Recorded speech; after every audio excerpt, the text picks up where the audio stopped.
हम्म। तो दोस्तों नमस्कार, चलते हैं अपनी यात्रा पे, है ना। और भाग्य और अ, कर्म पे बात हो रही थी। तो हमने ये देखा भाग्य का प्रभाव काफी पड़ता है हमारे जीवन में और कर्म का। और जैसा कि द्रवेश जी ने एक एक्सप्लेन किया था कि हमारे विचार, हमारी सोच ही हमारा भाग्य है। और काफी हद तक ये बात सही भी है। तो सबसे पहले हमारी सोच होगी तो ही हम आगे कर्म कर पाएंगे। और जब तक सोचेंगे नहीं और जिस तरह से सोचेंगे उसी तरह के कर्म कर पाएंगे। तो अगर हमारे दिमाग में कुछ अच्छी बातें नहीं आ रही हैं तो हम समझ सकते हैं कि हमारा भाग्य अच्छा नहीं है। तो हमें करना क्या है? हम कैसे पहचाने कि हमारा अब समय अच्छा आ गया है, आने वाला है, या खराब आने वाला है? तो जब भी भाग्य अच्छा या खराब आने वाला होता है तो सबसे पहले हमारे मस्तिष्क पे, हमारे विचारों पे प्रभाव पड़ता है। ठीक है। और एक्शन अगर हम नहीं कर रहे हैं, वो भी आगे चल के डिस्कस करेंगे। तो सबसे पहला प्रभाव, अगर भाग्य को आपको जानना है कि हमारा भाग्य अच्छा होने वाला है या हमारा भाग्य खराब होने वाला है, तो खराब होने वाला है तो पहले विचारों में यानी अक्ल में पत्थर पड़ेंगे, है ना, मोटे मोटे वाले। और अगर भाग्य अच्छा होने वाला होगा तो सबसे पहले सुबुद्धि आएगी, जिसके कारण हम अच्छे कर्मों की तरफ, अच्छी सोच की तरफ, क्योंकि अच्छा सोच रहते रहते, है ना, हम कर्म भी अच्छे ही करने लगते हैं। और हम अट्रैक्ट करते हैं उन लोगों को जो, अगर हम अच्छी सोच रखते हैं तो अच्छी सोच वालों को आकर्षित करते हैं। अगर हम नेगेटिव सोच रखते हैं तो नेगेटिव सोच वाले ही हमारे चारों तरफ इकट्ठे हो जाते हैं, क्योंकि वो वाइब्रेशन सबको अट्रैक्ट करती है। और जैसा कि बख्शी जी ने बताया ही था, बहुत सारे लेखकों ने लिखा था और वो भी हमें नई बात पता चली थी। और जाने मन जाने हम भी बात वही कह रहे थे कि लॉ ऑफ अट्रैक्शन के अलावा जो दूसरा लॉ होता है ना, यूनिवर्सल लॉ जिनको बोलते हैं, तो लॉ ऑफ वाइब्रेशन है ना। हमारी सोच की जिस तरह की फ्रिक्वेंसी आगे बढ़ेगी उसी तरह के लोगों को हमारी तरफ आकर्षित करेगी, उसी तरह के वातावरण में हम रहेंगे। और दोस्तों ये तो आप मानते ही होंगे कि जिस तरह से हमारी संगत होती है उसी तरह से हम आगे बढ़ते ही हैं, उसी तरह के कार्य हम करते हैं, क्योंकि हमें वही चीजें प्रेरणा देती हैं। तो सबसे पहले अगर हमें ये जानना हो कि हमारा भाग्य अच्छा हो रहा है तो सबसे पहले हमारे दिमाग में पॉजिटिव विचार आएंगे। ऐसे लोग हमारी चारों तरफ आएंगे जिनके विचार अच्छे हैं, जो सहयोगी हैं, है ना, जो अच्छे लोग हैं, ऐसे हमारी एसोसिएशन अच्छी होनी शुरू हो जाएगी। तो हम मान सकते हैं कि अब हमारा भाग्य, अब हमें रास्ते मिलने शुरू हो जाएंगे, अब हमारा भाग्य अच्छा होना शुरू हो जाएगा। और जैसे जैसे ये चीज आगे बढ़ती रहेगी तो हमें पता चलेगा कि हमारा भाग्य अच्छा होने वाला है। इसके आगे अभी हम चर्चा करते हैं। अगर हमारा भाग्य कुछ खराब होने वाला होगा, मान लिया हम बहुत अच्छी स्थिति में हैं, बहुत अच्छा हमारे पास सब कुछ है, और हम ऐसे कब अनुभव करें कि हमारा भाग्य अब गर्त में जाने वाला है, सब कुछ खत्म होने वाला है? तो जब जब किसी का भाग्य खराब होने वाला होगा तो सबसे पहले उसके अंदर अहंकार आएगा। उसका आएगा मैं बहुत बड़ा आदमी हूँ, ये सब कुछ मैंने किया, ये सब कुछ। तो जहाँ ईश्वर को आपने इग्नोर करना शुरू किया, और आपके सामने भी ऐसे बहुत सारे उदाहरण होंगे जो सब कुछ होने के बावजूद अहंकार होने के कारण कई पॉलिटिकल पार्टियों में भी आप ऐसा देखते हैं कि जिनको ये अहंकार आ गया था। कई कथावाचकों के साथ आप ये देखते होंगे कि उनको अहंकार जब आया तो उनका पतन शुरू हो चुका था। जब हम अपने आप को ईश्वर से ऊपर समझने लगते हैं, जब हम उस अहंकार में डूब जाते हैं, जैसे कई लोग कहते हैं भाग्य को नहीं मानते, ठीक है, ओके, आपका तर्क हो सकता है, लेकिन कहीं ना कहीं उन्हें अपने जो कर्म कर रहे हैं और उसके जो परिणाम आ रहे हैं ना, उसको अपना समझ लेते हैं। ठीक है, कर्म का भी एक प्रभाव है और सोच का भी एक प्रभाव है, लेकिन कई लोग सही सोच और सही कर्मों से काम करने के बाद भी इतना आगे नहीं बढ़ पाते। तो एक अहंकार करना और एक ईश्वर को समर्पित करना अलग अलग बातें हैं। तो दोस्तों, कभी भी आपको ये अहंकार होने लगे कि कुछ नहीं होता, मेरे से ही दुनिया चल रही है, मैं जो कर रहा हूँ उसी से मैं पनपा हूँ, मैं इतना आगे बढ़ा हूँ उसी चीज से बढ़ा हूँ, क्योंकि मैंने कर्म किया था,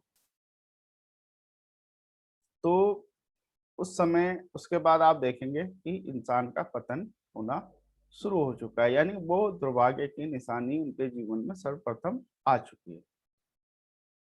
तो अगर हम ये समझना चाहें कि हमारा भाग्य अच्छा हो रहा है, तो हमें ये जानना पड़ेगा हमारे विचार अच्छे हो रहे हैं, हमारी एसोसिएशन अच्छी हो रही है, हमारे पर दिशा अच्छी हो रही है ना, हमारे को मेंटल स्ट्रेस कम हो रहा है, तो समझिए हम भाग्य की तरफ जा रहे हैं, हमारा भाग्य इंक्रीज हो रहा है।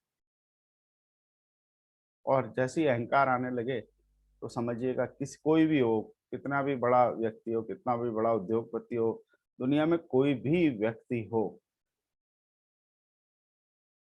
तो जब वो ये अहंकार करने लगे कि नहीं, मेरी वजह से ही मैं ही सब कुछ हूँ और मेरी बदौलत ही सब कुछ है, तो ऐसी कोई योग्यता इस दुनिया में बनी नहीं कि जो ये कह सके कि मेरे अंदर योग्यता और मैं इसको संभाल लूंगा। आपकी योग्यताएं दुनिया नहीं संभालती। योग्य लोग अयोग्य लोगों के, मतलब योग्य का मतलब यह है कि एक शिक्षा में योग्य मान सकते हैं, किसी कोई किसी चीज में योग्य होता है, उन लोगों को कौन चलाता है? मान लिया एक एमबीए करने वाले का बॉस ऐसा हो सकता है जिसने एमबीए ना किया हो, सिंपल ग्रेजुएशन किया हो। तो अगर किसी को ये गलतफहमी है कि मैंने एमबीए कर लिया और मेरे को कोई नहीं चला सकता, तो करके देख ले। हम्म? और किसी, तो योग्यता कोई पैमाना नहीं होता, स्किल कोई पैमाना नहीं है कि आपको, देखिए, स्किल किसके अंदर है? एक गायककार, स्किल उसकी है, लेकिन उसकी बदौलत पैसा कौन कमा रहा है? जो उसके टेप्स बना के बेच रहा है, जिसने उसके राइट्स ले लिए, उसके उसको गाना गवाया, उसके राइट्स ले लिए, पैसा उस योग्य व्यक्ति ने थोड़ी कमाया। गाने में तो वो योग्य था, लेकिन लाभ किससे हुआ, है ना? चलिए, एक एक्टर योग्य हो सकता है ना, एक योग्य, वो अपने हिस्से के पैसे कमाता है, लेकिन ज्यादा पैसा कौन कमाता है?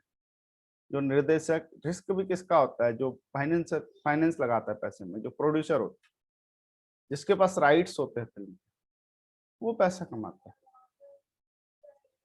अब नरेंद्र मोदी चाहे जितने कम पढ़े लिखे हों या पढ़े लिखे, कई लोग कहते हैं पढ़े लिखे नहीं, जो भी है ये विवाद है अपनी जगह, हम उसमें नहीं पढ़ेंगे, मान लिया ग्रेजुएट है या नहीं है, जो भी है, लेकिन इतने बड़े बड़े आईएएस, इतने बड़े बड़े योग्य लोग, क्या मोदी जी की योग्यता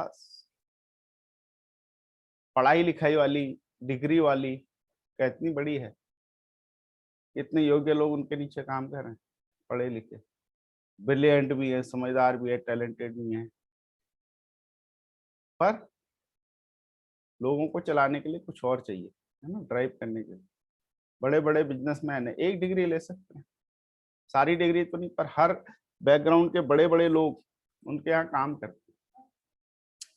तो योग्यता कोई बड़ा, इससे योग्यता के कारण हमें अहंकार आए तो हम नौकरी कर पाएंगे, उससे आगे बढ़ नहीं पाएंगे, है ना? और आप में से कौन ऐसा व्यक्ति है जो अहंकारी व्यक्ति को पसंद करेगा? शायद ही नहीं। तो हम भी क्यों अहंकार करें? तो दोस्तों जब भाग्य ये है विनाश काले कहते हैं विपरीत बुद्धि, जब ईश्वर को किसी का विनाश करना होता है तो उसके बुद्धि में पत्थर पड़ते हैं। आप आपको याद होगा या आपने कहानियां सुनी होंगी रामायण की, है ना? तो कुंभकर्ण ने तपस्या की। अब भाई तपस्या की, कर्मों का फल तो मिलेगा ही।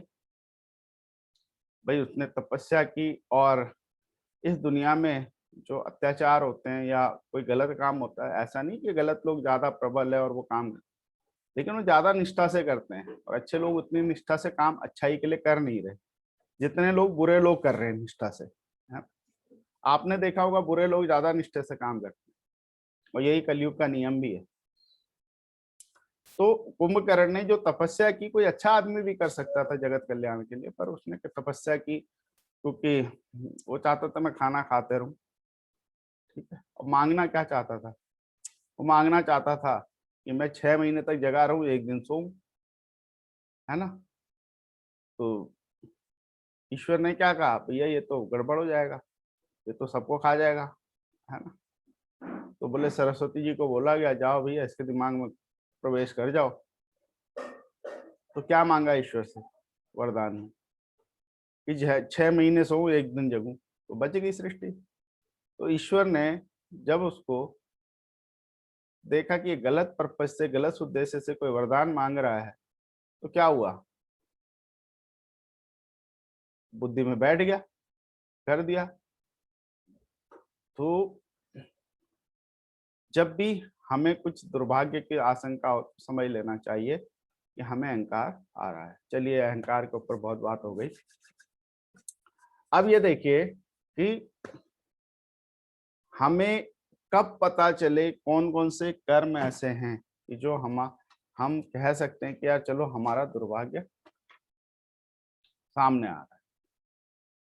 अगर दुर्भाग्यशाली व्यक्ति कौन होता है? हम देखें सब भाग्यशाली, जिसको भरपूर मेहनत करे और उसका परिवार की आवश्यकताएं ना पूरी हो, उसको 2 वक्त का खाना तक नसीब ना हो, ऐसे बहुत सारे दुर्भाग्यशाली लोग, इनको हम कह सकते हैं उनका भाग्य खराब।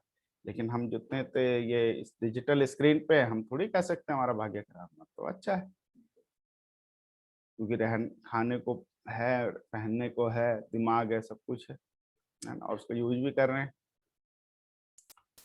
अगर किसी व्यक्ति के अंदर सब कुछ करने के बाद भी निराशा है, अदृश्य बोझ हैं, नकारात्मकता है, अविश्वास है, दूसरों के प्रति नफरत है, घृणा है, क्रोध है, या तनाव है, या पछतावे हैं, तो कहीं ना कहीं ये भी हमारे भाग्य को डाउन करते हैं। अभी तक भी डाउन था, क्योंकि हम उसका जो कर रहे हैं उसका एंजॉय नहीं कर पा रहे, तो हमारा भाग्य डाउन चल रहा है। यानी कुछ डाउन चल रहा है, कुछ अच्छा है, कुछ डाउन इसलिए और आगे भी डाउन होता रहेगा अगर ये सब चीजें हम बाहर नहीं करेंगे।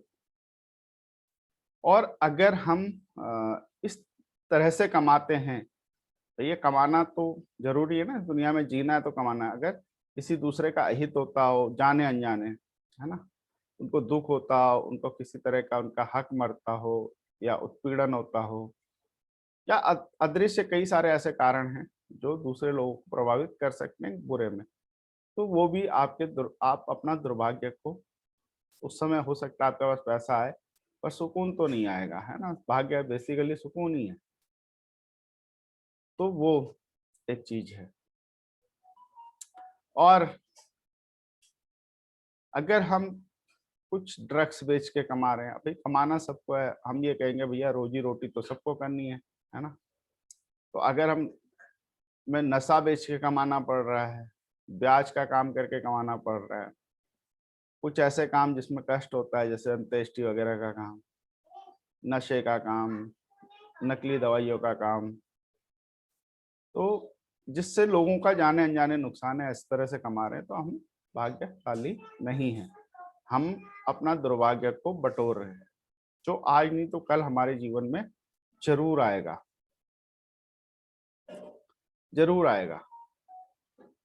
अब सोचिए एक ऐसा व्यक्ति है ना, जो पाप कर बटोर रहा है अपने, है ना, तो उसके घर में जो बालक जन्म लेगा, ठीक है, तो क्या कहते हैं कि मतलब अगर कोई पिता पाप करता है तो उसका भागीदार पुत्र भी होता है। अब मान लिया मैं पाप बटोर रहा हूँ, रोज पाप बटोर, तो मेरे घर में जो पुत्र जन्म लेगा, वो कौन पुत्र जन्म लेगा? जिसको अपने जन्म पूर्व जन्मों की करनी भुगतनी होगी, ठीक है। वही जन्म, क्योंकि वो मेरे पाप उसको ट्रांसफर होंगे, और ये कहीं ना कहीं रिश्ता होगा पीछे कहीं का, है ना। तो अब हम कुछ और दुश्मन, चलिए वो उसकी बात बाद में करेंगे, पहले हम ये समझते हैं कि भाग्यशाली कौन होता है। जो जो जीविकोपार्जन के लिए कुछ इस तरह के काम करते हैं जिसमें खुशी हो, है ना, जिसमें उत्साह हो, है ना, जिसमें मतलब ये समझिए कि कोई विवाह उत्सव का काम करता है, मतलब खुशी का काम करता है। अब जब खुशी का काम होता है, उत्साह का काम होता है, तो करने में भी उत्साह होगा। अब कोई दुख वाला काम करेगा तो उसका कहीं ना कहीं उसकी आत्मा पे तो लगेगी बार बार। अब एक आदमी खुश को देख रहा है, लोग हाँ भाई साहब हमारा उत्साह है, ऐसा करना है, बढ़िया करना है, उत्साह है ना, क्योंकि इस तरह के काम उत्साह, तो ठीक है, वो भाग्यशाली है। कुछ लोगों का काम होता है कॉमेडी करते हैं, हंसते हैं, हंसाते हैं, पैसा कमाते हैं, अपने मतलब का काम कर रहे हैं, अपनी सोच का, कुछ अपने विषय के जिसमें उनको इंटरेस्ट आता है, ऐसे कुछ लोग होते हैं जो उनको उस काम को करने में मजा आता है और पैसे भी मिलते हैं, है ना। अधिकतर दुनिया में लोग, है ना, अधिकतर क्या है, बहुत अधिक परसेंटेज है, 90 से ऊपर होगा, कि अधिकतर लोग अपने जीवन में वो काम करते हैं जो वो करना नहीं चाहते, तो उनका भाग्य भी उतना अच्छा नहीं है। मतलब जबरदस्ती अपने जीविकोपार्जन के लिए कुछ काम करने पड़ते हैं। 10% लोग हो सकता है ऐसे काम करते हैं जो उन्हें पसंद है, कि मुझे पसंद है ये काम करना तो मैं करूंगा, और मेरा जीव, वो भाग्यशाली है, बहुत भाग्यशाली है। ये पैसा, और वो ज्यादा पैसा भी कमाते हैं, वो भाग्यशाली हैं, ज्यादा पैसा भी कमा रहे, मजे भी कर रहे, काम भी कर रहे, है ना। तो भाग्यशाली लोग वो हैं जो अच्छे कामों से पैसा कमाते हैं, दूसरे की भलाई करके पैसा कमाते हैं। और ये, तो अब हम कैसे आके कि यार ये भाग्यशाली है? अगर आप हल्के हैं तो भाग्यशाली है, ठीक है। आप पे बोझ नहीं है, उलझन नहीं है, आप अंदर से खुश रहते हैं, आपको अंदर से अलग सा संतोष है ना। जैसे कहते हैं संतोषम परम धनम, जो संतोषी व्यक्ति होता है, कुछ है नहीं है, संतोषी है, तो सुखी है, उसके लाइफ में जो वो कर रहा है सेटिस्फेक्शन है, तो सबसे बड़ा तो सुख यही है। और सुख अगर किसी को है वाकई में दिल से, कभी कभी आपने देखा होगा हम दिल से बड़े खुश होते हैं, हमारे मन पसंद के काम हो जाते हैं, हम हल्के होते हैं, हम उड़ने लगते हैं, बिल्कुल, तो हम भाग्यशाली है। अगर हम ईश्वर को हर चीज समर्पित करते हैं, अच्छा बुरा जो भी आए बिल्कुल हंस के निकाल देते हैं, भाग्यशाली है ना।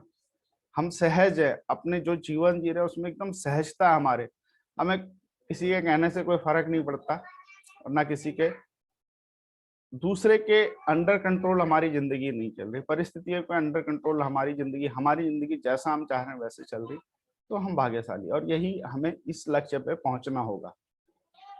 अगर हमारे जीवन का उद्देश्य पैसा कमाना, तो देखिए हमारी जीविकोपार्जन और हमारी सुख सुविधाओं के लिए पैसा कमाना जरूरी है, पर हमारे को जो जीवन जीने के लिए चीजें जरूरी हैं वो हैं कि हमें सहज होना है। परिस्थितियां कुछ भी हो जाए, जितना हमें तनाव, मानसिक चिंता, घृणा, क्रोध, ये सब चीजें नकारात्मकता हमारे जीवन में आएगी, उतना समझिएगा हमारा भाग्य कम हो रहा है, हुआ भी। क्योंकि अगर हम जो चीज है उसका एंजॉय नहीं कर पा रहे हैं तो हम भाग्यशाली कहाँ हुए? पैसा कमा के भी उसका उपभोग नहीं कर पा रहे हैं तो हम कहाँ भाग्यशाली हुए? पैसा कमा के भी अगर हम दान नहीं कर पा रहे तो कहाँ भाग्यशाली हुए? तो दोस्तों, हमें सहज होना है, यही भाग्य है। हमें खुश होना है, यही भाग्य है। हमें चीजों को समझना, हमें ज्ञान प्राप्त करना है, अपने कि हमारे डेस्टिनेशन हमें तय करना है, यही भाग्य है। अब जैसा कि मैंने कल कहा था, है ना, कल कहा था कि हमें ये कुछ लोग जानते नहीं, 80% लोग जानते नहीं कि हमें क्या करना है। मतलब वो इस बारे में सोच सिर्फ काम करते हैं और अपना आज निकालते हैं। 20% लोग सोचते हैं, जानते हैं, जान गए वो किसी न किसी माध्यम से, कहीं ना कहीं से जान गए कि हमें करना क्या है, कैसे करना है, ये है वो है, ठीक है, वो उनसे भाग्यशाली है। जो नहीं जानते, आई थिंक वो ज्यादा भाग्यशाली है उनसे, जो जानने के बाद मानते नहीं। हम जानते हैं यार पूजा करनी चाहिए और पूजा करने से ये होता है, लेकिन हमने कभी माना ही नहीं, है ना, मानेंगे नहीं तो करेंगे नहीं। सब जानते हैं मेहनत करने से फल मिलता है, जानते हैं पर मानते नहीं, यानी कर नहीं रहे, है ना। और जानते भी हैं मानते भी, हम तीसरी के श्रेणी में आते हैं। हम जानते भी हैं मानते भी हैं लेकिन करते नहीं है ना। कौन नहीं जानता कि अफर्मेशन करने से अच्छा होगा, कितने लोग करते होंगे रोज। मानते भी हैं, हमने रिजल्ट भी देखा, हमने जाना भी, माना भी, कर नहीं रहे, तो हमसे दुर्भाग्यशाली कौन होगा। भाग्यशाली भी है लेकिन एक तरह से अपना भविष्य जितना हम जानते हैं, जितना हम मानते हैं, उतना हम कर नहीं रहे, तो हमारा भाग्य कहाँ जाएगा भाई, नहीं जाएगा कहीं। तो हम इतने भाग्यशाली होंगे क्या, नहीं होंगे। कारण क्या है, यानी एक्शन प्लान। एक एक व्यक्ति जानता है मानता है, उसके एक्शन प्लान में दिक्कत है ना। जानते भी हैं मानते भी हैं, एक्शन प्लान में दिक्कत है। अब एक्शन प्लान में कौन सी दिक्कतें हैं, बस यहीं पे काम करना है हम लोगों को, है ना।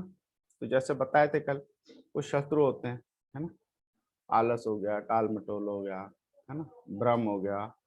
कई बार हम भ्रमित तो एक काम करने चलते तब तक दूसरा काम आ जाता है, हम उसको डाइल्यूट कर देते हैं, उसको करते हैं, उसके तो चक्कर में 25 दिन खराब हो गए, फिर बैक टू पवेलियन, उसी काम पे आगे दोबारा से। तो ये क्या है कि हम भाग्यशाली होते तो जुड़ जाते हैं, हमें इधर उधर देखते भ्रम ही नहीं होता। लेकिन ये सब हमारी परीक्षाएं हैं, और ये भाग्य, यही चीज हमारा भाग्य बनाती है। बाकी चीजों पे हो सकता है हमारा बहुत ज्यादा कंट्रोल ना हो, इस चीज पे हम कंट्रोल कर सकते हैं, और यही हमारी परीक्षा है, यही हमारी परीक्षा है, और यहीं पे हमें काम करना है। हमें अपने आलस्य पे काम करना है, हमें अपने टाल मटोल पे काम करना है, अपने भ्रम पे काम करना है, अपने पछतावे पे काम करना है। पछतावा आप जानते ही होंगे कि जो काम हम कर देते हैं उसके बाद पछतावे, उससे भी भ्रम पैदा होता है। जैसे कि कल नितिन जी ने उदाहरण दिया था कि मैंने एक मोबाइल की लीड खरीदी 2000 की, बाद में पता चला ऑनलाइन 1000 की थी, तो मेरे को पछतावा हो, पैसे भी दिए क्या, और खरीदा भी चीज और पछता भी रहे। उसका तो भला किया ही, जिस दुकानदार से 1000 रुपए का भला कर दिया उसका, या हो सकता है उसने भी महंगी खरीदी हो पीछे से, पुराना स्टॉक पड़ा हो, टेक्नोलॉजी चेंज होती है तो जल्दी। तो ये पछतावे होते हैं, हमारे जीवन के बहुत सारे पछतावे होते हैं। काश उस समय ये कर लिया होता, काश मैंने इस दिन मेहनत। तो भाई साहब, जब आपके पुराने अनुभव ऐसे हैं, उन अनुभव से सीख के आप ऐसा क्यों नहीं करते कि आज आप लग के मेहनत से, लगन से सब करके, जान के समझ के पूछ के। सबसे ज्यादा दुर्भाग्यशाली वही व्यक्ति होता है जो जानते हुए भी नहीं करता। उसमें शायद हम लोग भी करने की कोशिश कर रहे हैं, तब तक भाग्यशाली, अगर कोशिश नहीं करेंगे तो दुर्भाग्यशाली। हम अपनी इन चीजों को कंट्रोल करने की कोशिश कर रहे हैं, अपने एक्शन को कंट्रोल करने की कोशिश कर रहे हैं, तो अभी तक हम नहीं कह सकते हम दुर्भाग्यशाली, हम भाग्यशाली है, क्योंकि हम जानते भी है, मानते भी और करने की कोशिश भी कर रहे हैं, धीरे धीरे हो जाएगा। अब जहां तक मैं जानता हूँ, आलस्य, टाल मटोल, ये भ्रम, ये सारे शत्रु हैं ना, इनसे लड़ने में देखिए, हम अभी इतने, या तो इच्छा शक्ति इतनी दृढ़ हो जाए कि हम लड़ लें इनसे और जीत भी जाए। जब तक हमारी इच्छा शक्ति इतनी मजबूत नहीं हुई, तो हमें क्या करना चाहिए, इनसे बचना चाहिए, साइड से निकलना चाहिए, है ना। तो जो ये शत्रु हैं, उनसे भिड़िएगा मत, भिड़ेंगे तो पछताएंगे, आपका समय खराब होगा। या तो इच्छा शक्ति मजबूत कर लीजिए, मेडिटेशन और ये सब चीजें करके, क्योंकि एक योगी है जो अपने दुनिया में अपनी मुट्ठी पे, योगी मतलब जो जिसने अपने मन को वश में कर लिया, अपने माइंड को वश में कर लिया, तो वही भगवान है भाई। हमारा मस्तिष्क ही भगवान है ना। हम जोर दे के मांगेंगे, कहेंगे ये होना चाहिए तो हो जाएगा, अगर लेकिन हमें उस लेवल तक जाना पड़ेगा। तो हम ऐसा कर नहीं सकते, हम तो घर गृहस्थी वाले लोग, हमें सारे काम निपटाने। तो योग हम कर नहीं सकते, सन्यासी हम हो नहीं सकते, है ना। तो उतना बड़ा फोकस हम डाल नहीं सकते। इच्छा शक्ति हम मजबूत कर सकते हैं धीरे धीरे करके, पर इनसे लड़ने के लिए या तो इच्छा शक्ति मजबूत हो या इनको किनारे से निकाल दीजिए, है ना। आलस्य के बारे में सोचिए नहीं, ऐसा कोई कारण बना दीजिए कि आपको आलस्य का ध्यान ही ना आए, आप चुपचाप किनारे से निकल लें। शुरुआत करना भी आलस्य का एक मतलब तोड़ है। मतलब हमें आलस आ रहा है यार, आज कल करेंगे, तब तक कोई काम निकाल लीजिए धीमे से और उससे कट लीजिए, किनारे से निकल लीजिए। धीरे धीरे करके हमारी इच्छा शक्ति प्रबल हो जाएगी। टाल मटोल है, अरे यार आज नहीं कल करेंगे, तो एक बार ये छोटा सा शुरुआत करके देखे, सोच के देखे, क्या चलो आज ही करते हैं, बाकी देखेंगे बाद में। मतलब अगर नहीं नहीं मैं तो आज से ही करूंगा, मैं उससे लड़ूंगा, फिर लास्ट में यही ध्यान, रिजल्ट यही आएगा, चलो यार कल से करते हैं, और कल फिर यही रिजल्ट आएगा, फिर कल से करते हैं। हम भी इस चीज पे काम कर रहे हैं, मैं भी काम कर रहा हूँ, क्योंकि ये हमारे सबके जीवन की समस्या है। मैं आप लोगों को जितना भी जानता हूँ या नहीं जानता हूँ, तो मैं 100% कह सकता हूँ आप लोगों की भी यही समस्या है। अगर हमारी ये समस्या नहीं होती तो हम लोगों के अंदर इतना सब कुछ भरा पड़ा है कि हम एक शिखर पे होते हैं किसी ना किसी चीज पे। आप सबको भी मैं ये कह रहा हूँ, मैं तो हुई, मैं मेरी तो कमी है ही है, ठीक है। आप सब लोगों को भी मैं ये कह रहा हूँ, और मैं गारंटी देता हूँ कि ये बात आप लोग भी इससे सहमत होंगे, है ना? नहीं तो अभी कमेंट सेक्शन में बताइएगा कि अगर हमारे अंदर ये शत्रु से हम पार पा पाते, तो हम अपने जो भी प्रोफेशन हम कर रहे हैं उसके शिखर पे होते हैं। तो दोस्तों, इनसे वो करना है तो आप, मुझे लगता है, और ये सब कौन कर पाता है, देखिए मात्र 2% लोग ऐसा कर पाते हैं जो इनसे जीत पाए, 2 से 3% लोग। और अब जानते हैं कि 2 से 3% पे आना है, तो 98% लोगों से हमें बेहतर करना पड़ेगा। तो ये थोड़ा सा चैलेंजिंग भी है, लेकिन संभव है, और आशा है हम सब लोग मिलकर इससे बाहर निकलेंगे, इसीलिए डिस्कशन किया गया है। तो कल इस टॉपिक को समराइज करेंगे। आज कमेंट सेक्शन में आते हैं फटाफट से, है ना। और पहला कमेंट हम लेते हैं रविंदर जी से। प्लीज, अगर आप कंफर्टेबल है तो प्लीज। नमस्कार सर। नमस्कार सर।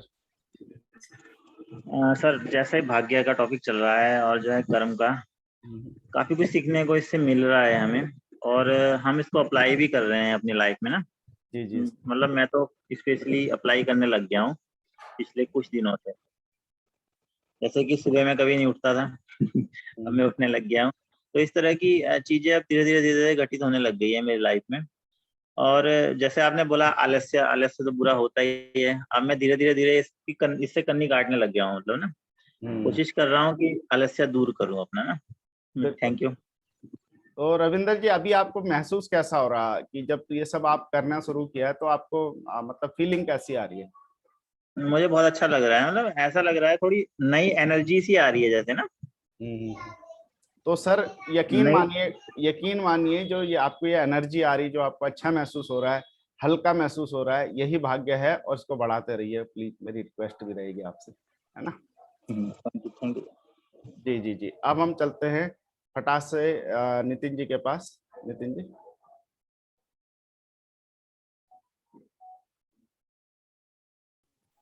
जी हेलो सर, नमस्कार। नमस्कार।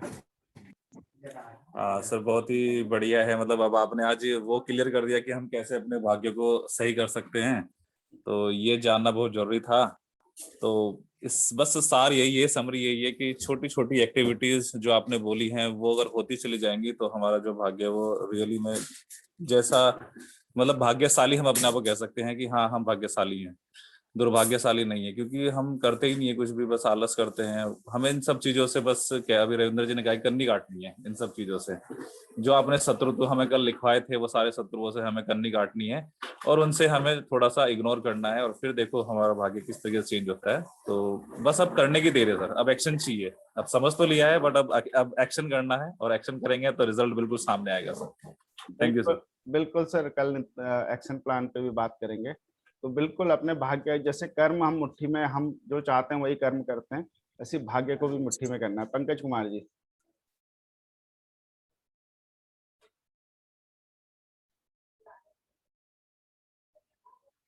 चलिए, तब तक हम राजेश शर्मा जी के पास चलते हैं।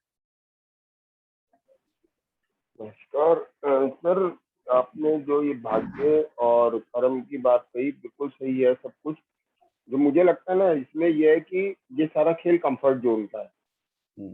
आप कभी भी देखिएगा, जब हम कंफर्ट जोन में होते हैं ना तो हम कुछ नहीं कर रहे होते हैं। आज आप इसी बिजनेस को देखिए कि जो लोग, मतलब मैं पूरे सम्मान के साथ कह रहा हूँ, हमारे आसपास काफी ऐसे लोग हैं, आप भी जानते हैं, मैं भी जानता हूँ, कि जो लोग आज जिनका जॉब बहुत अच्छा चल रहा है, सब कुछ अच्छा चल रहा है, तो वो बिजनेस तो उन्हें जान के, लेकिन वो कहते हैं ना यार कर लेंगे, हो जाएगा। जबकि वो मानते हैं कि ये बिजनेस जो है ये पैसिव इनकम के लिए, जो कहते हैं ना, मेरी वाइफ बोलती है कि कुछ ऐसा करें कि जो बुढ़ापे में बच्चों का मुंह ना देखना पड़े। एक पुराने लोग कहते आए हैं और आज भी हमारे तो पेंशन मिली। तो लेकिन हम लोग क्या होता है, कंफर्ट जोन में जी रहे होते हैं। आप देखिएगा कि प्रॉब्लम जीवन में, और प्रॉब्लम भी नहीं रहेगी, रोज रोते रहेंगे, रोज कहते रहेंगे अरे यार कोई काम बताओ, कोई काम बताओ, कोई काम बताओ, कुछ हो नहीं रहा। लेकिन दिक्कत क्या है कि हम जो हमारे हाथ में है उसे हम करेंगे नहीं। तो मैंने जो नोटिस किया है ना, वो मेरे साथ भी है। मैं उससे अब धीरे धीरे, मतलब धीरे धीरे क्या, धीरे धीरे वाली सिचुएशन तो बहुत पीछे छोड़ा है। अब तेजी से उस पर काम करना ही पड़ेगा कि एक ही चीज है, वो है आपका कर्म। आप काम करते जाएंगे ना तो आपका भाग्य भी साथ देगा। कि वो जो एक कहावत है ना कि भगवान के भरोसे मत बैठिए, शायद भगवान आपके भरोसे बैठे हों, कि भाई तू कुछ करे तो मैं कुछ करूँ ना। वो लॉटरी वाला जो कहते हैं ना कि सारी जिंदगी रोता रहा, मेरी लॉटरी लगा दो, लॉटरी लगा दो। जब ईश्वर के पास पहुंचा बंदा तो उसने पूछा कि, भगवान ने पूछा इतना नाराज क्यों लग रहा है? कहते भगवान आपने मेरी लॉटरी नहीं लगाई, मैं सारी जिंदगी मांगता रहा। तो उन्होंने भी एक चपतराज बोला, गधे टिकट तो खरीदता। तो स्थिति कुछ जीवन में वैसी है। कर्म हमें करना ही होगा, कहा गया है कर्म प्रधान है। ये क्या है जी? बिल्कुल सर, बहुत सारे लोग राजेश जी आपने देखे होंगे कि जिनका योग्यता कम है लेकिन वो लगातार कर्म कर रहे हैं, फिर भी आगे हैं, है ना। और कुछ हमें हमें जो जो इस प्लेटफॉर्म पे जुड़े लोग हैं, वहां पे उनको मुझे लगता है एक्शन की जरूरत है। बाकी उनके पास भरपूर सब कुछ है, क्योंकि बहुत सारे कम योग्य लोग भी काम करते रहते हैं, तो हम हमसे आगे हैं, है ना। बहुत सारे आपने देखा होगा। लेकिन अब कुछ लोग ऐसे होते हैं कि जो वो काम गधे की तरह मेहनत कर रहे होते हैं, लेकिन वो अकल नहीं होती। तो उनको थोड़ा सा माइंड की जरूरत है। तो हर चीज को अलग अलग, हमें जो जरूरत है, हमें एक्शन करने की जरूरत है। तो फाइनली दरवेश जी से सुनते हैं। दरवेश जी। हाँ, या आप सभी लोगों को नमस्कार। बहुत बढ़िया कमेंट्स दिए, राज जी ने बिल्कुल सही बोला है। क्या पता भगवान हमारे भरोसे हो।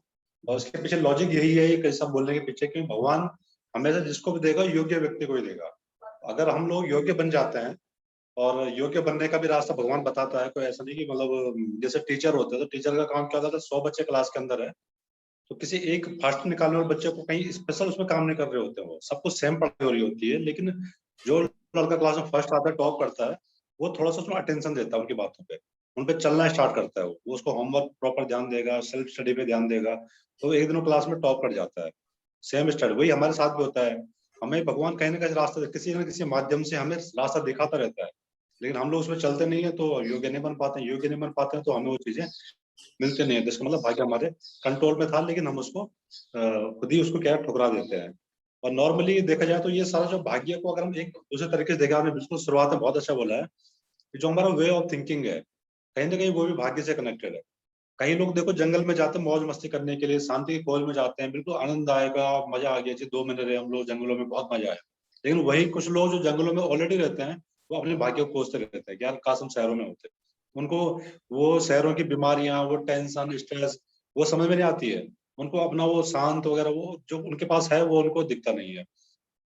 तो बोलने का मतलब ये, अगर हम लोग थोड़ा सा किसी भी परिस्थिति में, चाहे मैं कह रहा हूँ विकटतम परिस्थिति हो जाए, खराब से खराब परिस्थिति हो जाए, और पॉजिटिव सकारात्मक खुद को सोचना शुरू कर दें, तो हम वहीं पे हम लोग अपने भाग्यशाली हो जाते हैं। उसका भाग्यशाली मैं क्यों कह रहा हूँ कि एक तो परिस्थिति को बहुत अच्छे तरीके से हम लोग क्या है वहां से बाहर निकल जाते हैं, उस रास्ते से हम बाहर निकल जाते हैं। दूसरा क्या होता है कि आगे हम लोग जब पॉजिटिवनेस हमारे अंदर आती है उससे हम लोग डिजर्विंग हो जाते हैं आगे कुछ और अच्छा करने के लिए। मतलब जो वर्तमान है वही हमारा भविष्य है, तो अगर वर्तमान में हम सही है तो भविष्य भी ऑटोमेटिक अच्छा होना है। लेकिन नॉर्मली 99% लोग क्या करते हैं कि जब लाइफ में कुछ खराब हो रहा होता है ना तो उस समय उसको और खराब कर देते हैं, मतलब उसको मैसअप कर देते हैं, उसको ऐसा कर देते हैं कि और आगे वाला और खराब होने वाला, फिर और खराब होने वाला होगा।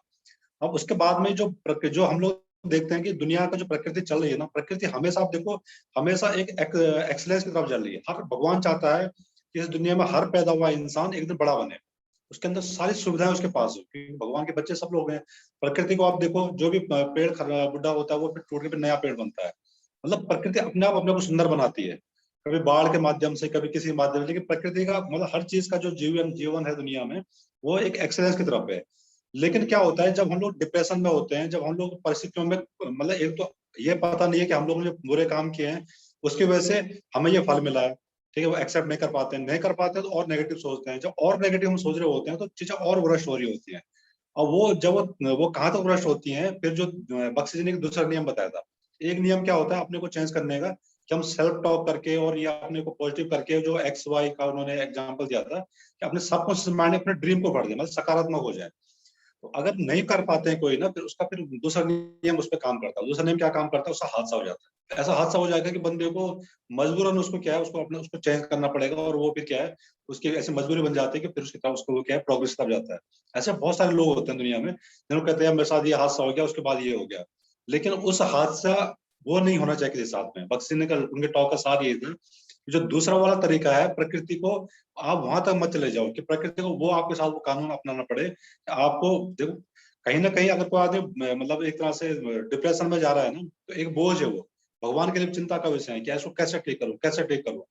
लेकिन उस सेकंड तरीका फिर भगवान क्या करता है, फिर वही उसको कोई ऐसी परिस्थिति में गुजार देगा उसको कि मजबूरन उसको क्या है वहां से निकलना ही पड़ेगा। तब तो मजबूरी हो जाती है इंसान की। तो बोले मतलब क्या है कि हमें भाग्य को सिर्फ सोच है, अगर हम सोच को सही कर दें, वाई जो हमारा वाई है सब कुछ माइंड में पॉजिटिव डाल दें, तो भाग्य हमारा वहीं से स्टार्ट होना शुरू हो जाता है। और राजेश शर्मा जी ने बड़ा अच्छा एग्जाम्पल दिया कि मेरा प्लॉट का बिक नहीं रहा था, बिक तो तभी नहीं रहा था जब उन्होंने पॉजिटिव सोचना शुरू किया। लेकिन जब पॉजिटिव सोचना शुरू किया तो एक उनको होप मिली कि हाँ यार, मतलब एक उस परिस्थिति को अच्छे से उन्होंने हैंडल कर लिया। लेकिन उसकी वजह से आगे आने वाला टाइम में कुछ ऐसी वाइब्रेशन क्रिएट हुई, पॉजिटिव वाइब्रेशन क्रिएट हुई कि वो अटैक किया उन्होंने सबकॉन्शियस माइंड को। जो सॉरी पावर स्पोकन वर्ड से जो बताते हैं ना लोग कि चीजें अटैक होनी स्टार्ट हो गई उनकी वाइब्रेशन की वजह से, पॉजिटिव वाइब्रेशन की वजह से। तो चीजें कहीं ना कहीं हमारे कंट्रोल में ही है। कल हम इसको कराई से इसको कंक्लूड करेंगे, फिर और क्लियर होंगे। Over to you.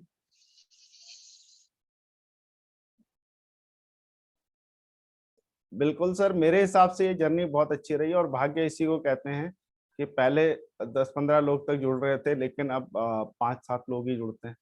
तो ये भी भाग्य है और दुर्भाग्य है। और मैंने ये देखा कि यूट्यूब में मैं देख रहा था कि कितने लोगों ने इस टॉपिक को देखा है ना। तो जब भगवान ही उनके साथ नहीं है तो हम क्या कर सकते हैं। तो वो भी बहुत कम व्यूज थे। तो कहने का मतलब है कि लोगों ने ये जानना ही नहीं चाहा, लेकिन हमने जान भी लिया, मान भी लिया। अब हम अगर एक्शन करेंगे तो मैं गारंटी देता हूँ हम लोगों की लाइफ में बहुत बड़ा चेंज आने वाला है। और 6 महीने से 1 साल तक हम ये प्रैक्टिस में लाएं अपने, तो हमारे चारों तरफ की चीजें बदलते हुए हम कहाँ पे खड़े होंगे हमें खुद नहीं पता होगा। लेकिन इन चीजों पे हमें विचार करना ही होगा। और इसको अगर नहीं भी मानते, कुछ दिन करके देखिए आप मानने लगेंगे। जैसे अभी रविंदर जी कह रहे थे कुछ टाइम तक वो उन्होंने किया तो उन्हें अच्छा लग रहा है। तो यही तो होना है, यही तो आगे का वो है ना। तो अ, बिल्कुल हम मिलके ये तय करते हैं कि हम इस चीज को करेंगे, इस चीज से बाहर निकलेंगे, अपने आलस से टाल मटोल इन शत्रुओं को मात देंगे और आगे बढ़ेंगे और एक दिन अपना झंडा जरूर फहराएंगे, परचम। और मुझे यकीन है सर कि इसमें ना जी जी सर। सर इसमें ना आपने जो अभी बात की ना कि कितने लोग थे, एक पुरानी आपने सुनी होगी बात कि दुख में सुमिरन सब करें, सुख में करे ना कोई। हाँ हाँ। तो ये स्थिति वैसी है, जब आदमी कष्ट में होता है